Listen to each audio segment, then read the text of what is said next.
Welcome back to part 3 of Muskrat is a fucking frauds with your host Billy Idol and me, your interim president Trista Artista. So we're gonna kind of skim over the election, the main points during the selections last year because I've had TikTok takes down all my stuff that has to do with the selections. So I will give you kind of keywords, and you can look them up on whatever platform you use. But election interference, $300 million worth. He is a federal contractor, whether or not you want to admit that. He's a federal contractor, and it is illegal campaign finance violations for federal contractors to donate to political campaigns. And it's also illegal for diaper douchebag to have accepted $300 million worth of election interference. Remember when Muskrat got a slap on the wrist from the Brandon Justice Department for running those highly illegal vote buying scams? That's what they were, with the $1 million lottery. That's an imprisonable offense, if ever there was one. And also grounds to invalidate the entire election, along with the fact that the $300 million, plus the vote buying scam, plus the funny business with Joe Rogan, his special app, and going home 4 hours early because he somehow knew before the rest of the world that Diaper Donald had won. How is that? Also, his, everybody knows about how Diaper Donald mentions how he was so good with the vote counting systems. What vote counting systems is that? Also, we know that Diaper Donald was kept saying about how voting wouldn't matter. They already had enough votes. Muskrat's conduct during that campaign was super sus. Not only the illegal vote buying scam, but he allegedly hired people, and there were reports these people not getting paid, and that they would be picked up in a U-Haul van. And then remember that report about how the system had crashed for being able to contact the voters, so that people who were supposedly canvassing for Muskrat were not getting paid. I personally, this is my opinion, but I personally think that at that point, because billionaires don't like to pay people some paychecks, so I believe what happened was they knew they were going to rig the race, so they didn't bother paying these people who were supposed to be canvassing. They were signing up people, but these people's votes were being manipulated. That's what the conclusion was from the Election Truth Alliance and other kind of whistleblowing groups.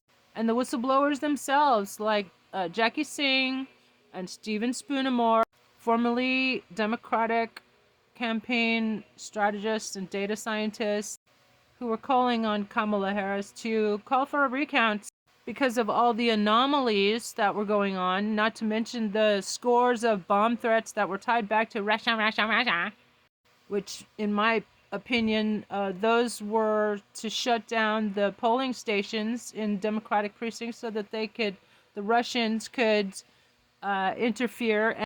Because during a bomb threat, everybody has to leave, so they, they were tied back to Russia.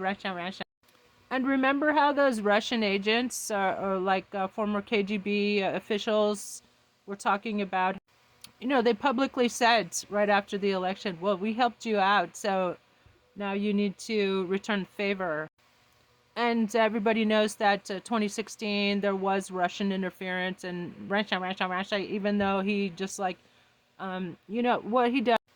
And this is a tactic, brainwashing tactic used by Putin and the KGB, for mind control tactic, and it has been often talked about.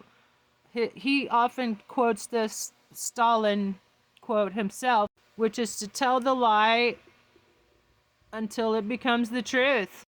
So remember when he had a meltdown on the White House lawn? He was saying, no quid pro quo. There's no quid pro quo. There's no quid. He just kept saying it over and over, fucking over. He even spelled Zelensky wrong on his little note. Ha! An idiot. That's what you get for having an IQ of 83. Anyway, back to how much of a fucking fraud Elon Musk is. I mean, this dude is going around tripping balls. Huh. And bragging about doing all these drugs. So how is it that he would still have a security clearance, huh? Yeah, riddle me that. So let's go on to after the race was successfully stolen. One of the first things he did when he was appointed head of Dodgy was to do the Yahtzee salutes twice. So he's a blatant Yahtzee. And then stupid people started to, or Yahtzee apologists basically, started saying, oh, he's autistic. He doesn't know what he's doing. Give me a freaking break. Even his daughter said, everybody knows what that is. She said something about how evil these people are. So anyway, Dodgy. So the first thing he does is to fire all the inspectors general who fined him for safety violations. $650,000 of safety violations at SpaceX. That inspector general was the first to go, of course. And then also there's the conflict of interest.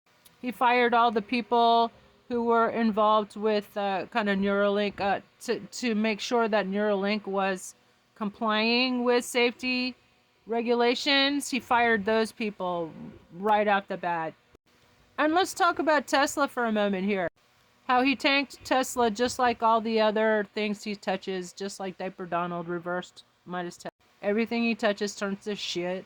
So did you know that like Tesla, like their stuff flies off when you're going down the highway, like something on the dashboard, like there's a piece of metal that flies off when you're on the highway. There's that, and there's also like he claims that, and Dre Dossier covers this very well. Go check her out on Substack. But you know how Teslas were like crashing into, having all these crashes. And it turns out that Muskrat was manipulating the programming for these things. And also he has manipulated the velocimeter, the speedometers, so that they run out way faster and they don't have to cover the warranty. Which if it were anyone else or any other company, they would have been frickin' shut down. Duh! The dude Big Balls was fired for previously compromising everybody's classified data, which is probably why he was hired. He was also tied to Russian porn sites. The dude is dodgy as fuck.